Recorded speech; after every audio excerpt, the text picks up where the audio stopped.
Sarah dengan NIM B201211166. Oke, saya akan menjelaskan konsep dasar sosiologi seperti struktur sosial. Struktur sosial dalam sosiologi merujuk pada pola-pola yang teratur dalam sebuah masyarakat yang mempengaruhi perilaku individu dan kelompok di dalamnya. Ini mencakup hierarki sosial, norma-norma yang diikuti, nilai-nilai yang dipegang, serta institusi-institusi yang ada dalam masyarakat tersebut. Struktur sosial membentuk landasan bagi interaksi sosial antar individu dan kelompok, serta memberikan kerangka bagi distribusi kekuasaan, sumber daya, dan kesepakatan dalam masyarakat. Contohnya, struktur sosial dapat mencakup kelas sosial, status sosial, dan peran sosial yang memandu perilaku dan posisi individu dalam masyarakat. Dengan memahami struktur sosial, sosiolog dapat menganalisis bagaimana pola-pola ini mempengaruhi dinamika sosial dan membentukkan identitas sosial dalam suatu masyarakat. Saya Fajra Mulia, NIM B201211191. Di sini saya akan menjelaskan konsep dasar sosiologi interaksi sosial. Interaksi sosial adalah proses komunikasi dan hubungan antara individu atau kelompok dalam masyarakat.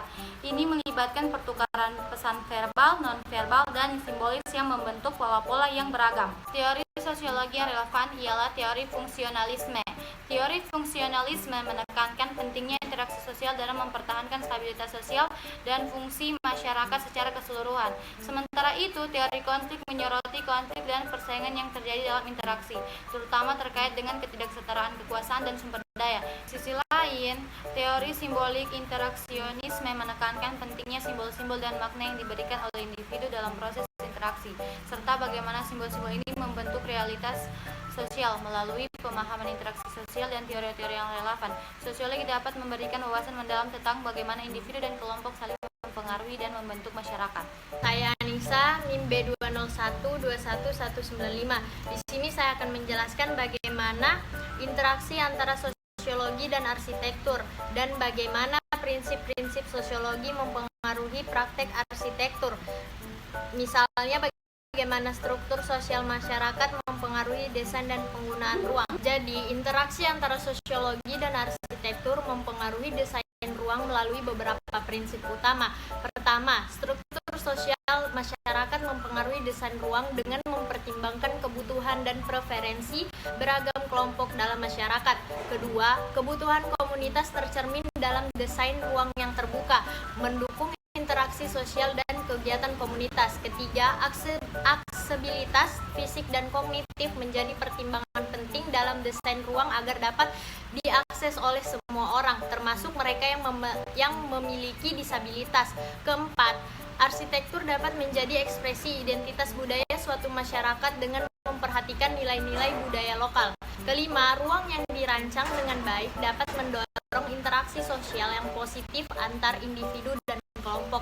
Dan terakhir, pemahaman tentang tempat atau sense of place menjadi elemen penting dalam merancang ruang yang bermakna dan berkelanjutan. Steve Jonathan Onibala, NIM B2011174 akan menjelaskan bagaimana sosiologi digunakan dalam perencanaan kota untuk memahami kebutuhan dan preferensi masyarakat serta memastikan pembangunan kota yang inklusif dan berkelanjutan.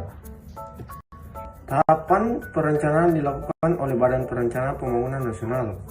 Dalam tahapan ini, ilmu sosiologi diperlukan sebab sebuah rencana yang baik harus dilengkapi data dan fakta sosial yang akurat.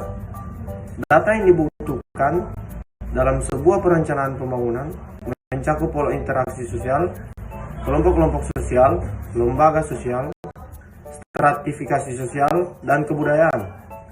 Data-data tersebut perlu dikaji agar pembangunan bisa dilaksanakan secara maksimal dan konflik dengan masyarakat bisa dihindari selama pembangunan berlangsung.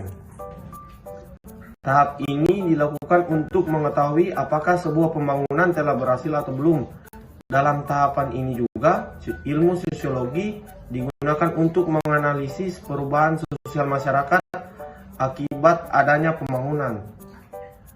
Melalui ini dapat diidentifikasi aspek-aspek apa yang menurun akibat pembangunan, Kemudian dilakukan upaya perbaikan agar tidak ada ketimpangan akibat pembangunan.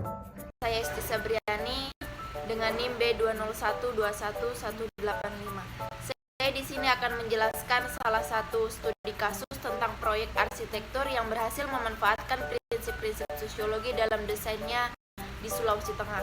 Salah satu contohnya yaitu pengembangan rumah adat, yang dimana sebuah proyek pembangunan rumah adat di salah satu desa yaitu Desa Badau, Sulawesi Tengah, yang mempertimbangkan prinsip-prinsip sosiologi dalam desainnya. Rumah adat tersebut tidak hanya memperhatikan kebutuhan fisik penghuninya, tapi juga nilai-nilai budayanya, interaksi sosial, dan dinamika komunitas sosial. Betul, perkenalkan, nama saya Muhammad Teja, NIM B201211188. Saya perwakilan dari kelompok 3 Sosiologi Arsitektur. Baik, di sini saya akan menjelaskan sedikit tentang faktor sosial budaya, identitas, dan berkelanjutan mempengaruhi desain arsitektur. Nah, di bagian pertama sini saya akan menjelaskan faktor budaya. Desain arsitektur harus mencerminkan dan menghormati nilai-nilai budaya setempat. Ini bisa mencakup penggunaan motif tradisional, bahan bangunan lokal, dan penyelarasan dengan praktik keagamaan atau adat istiadat tertentu. Nah, selanjutnya di bagian kedua, faktor identitas. Nah, di faktor identitas ini, arsitektur seringkali menjadi ekspresi dari identitas satu komunitas atau bangsa. Desain harus mengakui dan memperkuat rasa identitas ini melalui elemen-elemen seperti gaya arsitektur khas, simbol-simbol budaya, atau penggunaan warna tekstur yang khas. Selanjutnya, keberlanjutan. Nah, di desain arsitektur yang berkelanjutan ini mencakup aspek sosial dengan mempertimbangkan dampaknya terhadap masyarakat dan lingkungan sekitar. Ini bisa mencakup penggunaan bahan ramah lingkungan, desain yang mengurangi jejak karbon, serta memperhatikan kebutuhan jangka panjang pada masyarakat. Dalam hal ini, keberlanjutan ekonomi dan sosial juga bisa mempengaruhi. Sekian, terima kasih. Baik, adapun tantangan dan peluang untuk menerapkan sosiologi dalam arsitektur. Tantangannya adalah adanya kepentingan konflik antara kepentingan individu dan kepentingan masyarakat. Dan untuk peluangnya yaitu bisa mengembangkan ide properti yang inovatif, menjalin hubungan dengan baik melalui pendekatan hubungan arsitektur, sehingga bisa meningkatkan kebutuhan masyarakat maupun individu. Perkenalkan, nama saya Abdul Majid dengan stambuk B2012121. Baik, di sini saya akan menjelaskan kesimpulan dari 6 video yang di atas. Dalam kesimpulan video tersebut, pentingnya mempertimbangkan aspek sosiologis dalam desain dan perencanaan arsitektur.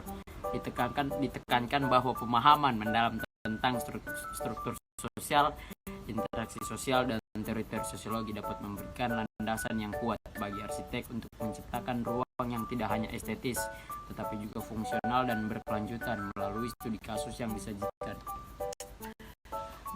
Ditujukan bahwa ketika prinsip-prinsip sosiologi diterapkan dengan baik, hasilnya adalah proyek-proyek arsitektur yang mengakomodasi kebutuhan masyarakat secara logistik. Dengan demikian, saya mengajak penonton untuk merenungkan betapa pentingnya integrasi antara sosiologi dan arsitektur guna menciptakan lingkungan binaan yang lebih berdaya guna berkelanjutan bagi masyarakat.